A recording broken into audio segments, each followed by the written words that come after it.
Coucou tout le monde, aujourd'hui on se retrouve pour parler de la photopériode. Mais tout d'abord, on voulait vous remercier parce qu'à l'heure actuelle où je suis en train de vous parler, on est 272 abonnés. Donc 272 gros bisous et pout-pout de notre part. Encore merci. On m'a proposé de faire une FAQ, je trouvais que c'était quand même un tout petit peu tôt. Je me disais que si on arrivait à atteindre les 500, ça pourrait être l'occasion de fêter ça, mais dites-moi en commentaire ce que vous en pensez. Donc on attaque tout de suite, la photopériode. Donc c'est Louiane, je ne sais pas trop comment on prononce, qui m'a proposé d'en parler parce que une petite furette va vivre dans sa chambre. Donc qu'est-ce que c'est que la photopériode? En fait c'est le rapport entre la durée du jour et de la nuit qui varie donc selon les saisons. Comme vous le savez, en été les jours rallongent et en hiver ils se raccourcissent. C'est aussi important de parler, même si la photopériode pure, on va dire, c'est la luminosité, donc le jour et la nuit. On inclut dedans aussi le chaud et le froid. En été, il fait chaud, en hiver, il fait froid. Donc pourquoi il faut respecter la photopériode et donc le rythme des saisons avec les furets?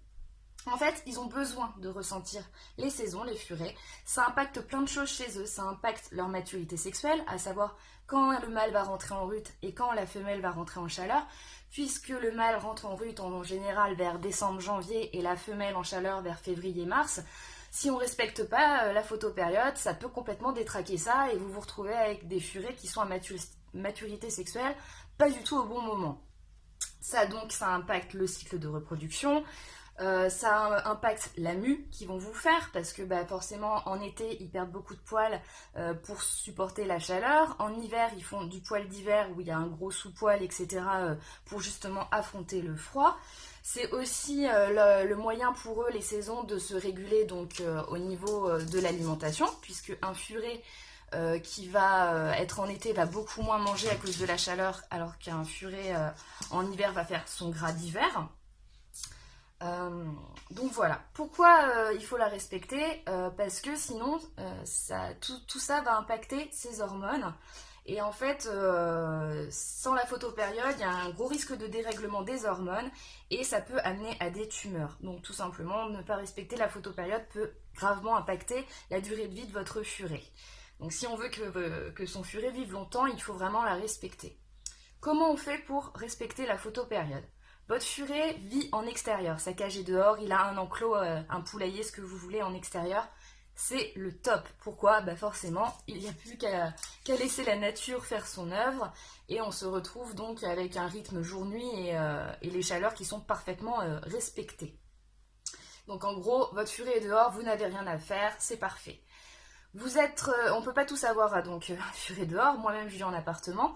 Donc si vous êtes dans mon cas, que vous pouvez avoir une pièce juste pour votre furet, c'est parfait aussi. Enfin parfait, c'est moins bien que dehors, mais c'est quand même très bien.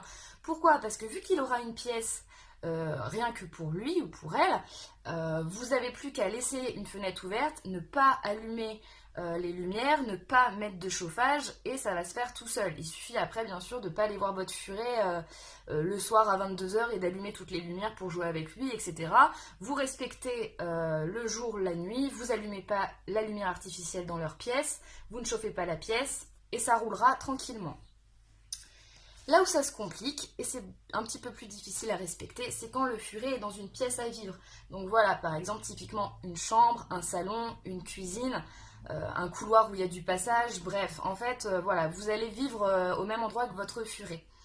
Dans ce cas-là, il y a plusieurs astuces. Donc la première astuce, c'est déjà, il faut que vous preniez sur vous. Donc si vous pouvez ne pas allumer le chauffage, c'est top.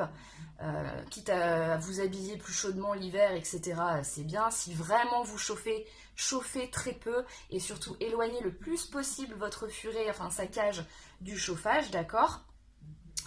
Et puis par exemple si, donc ça c'est pour on va dire le chaud-froid, et puis par exemple si après votre furet, donc vous regardez la télévision le soir, ou vous êtes dans votre chambre le soir, vous lisez, vous allumez les lumières, dans ces cas-là, dès que la nuit tombe, vous voyez dehors la nuit tombe, vous couvrez la cage. Attention à ne pas faire un sauna non plus en été, mais il faut couvrir la cage pour que la luminosité ne passe pas, et donc que votre furet n'ait pas conscience qu'il y ait une lumière artificielle à côté. Moi, je ne peux pas vous conseiller quand même de fermer les volets parce que si vous fermez les volets, vous allez vous compliquer la vie. Ça voudrait dire que vous allez ouvrir les volets tous les jours quand le soleil se lève, sachant qu'en plus le soleil il change d'heure de lever tous les jours, et puis il y aura les week-ends, les choses comme ça, vous n'allez pas forcément toujours pouvoir vous lever à l'heure où le soleil se lève, donc ça complique beaucoup. Je vous conseille vraiment de laisser les volets ouverts.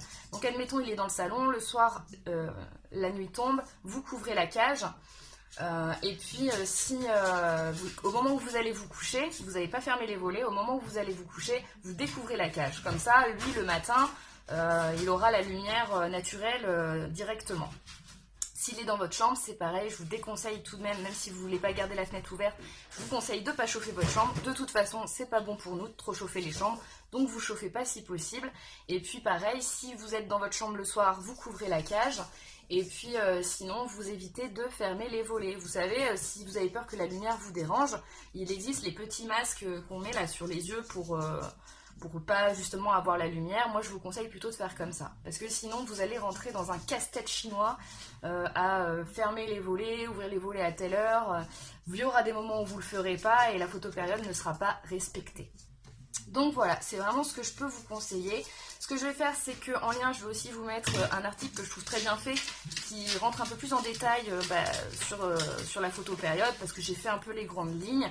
Si vous avez des questions, besoin de conseils autres que ceux que je viens de donner, comme d'habitude, vous n'hésitez pas à me contacter en commentaire.